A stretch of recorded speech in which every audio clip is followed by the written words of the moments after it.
So to get the characteristic polynomial, this matrix, okay, I just put the times just so you know that we are multiplying them together, but I'm just going to go and remove them again. So we're going to take this product, subtract it from A. So A minus this matrix. A minus that matrix.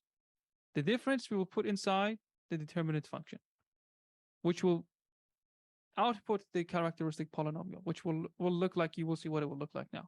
So we have, and this will basically be, well, if you remember about what we said about determinant, it will be the product of the numbers on the main diagonal subtracted by the product of the numbers across the other diagonal. But we must first take the difference of these two matrices. So I'm going to take matrix A, and if we subtract from the matrix A this product matrix, this new matrix lambda I, this will become 2 minus lambda and 3 minus lambda.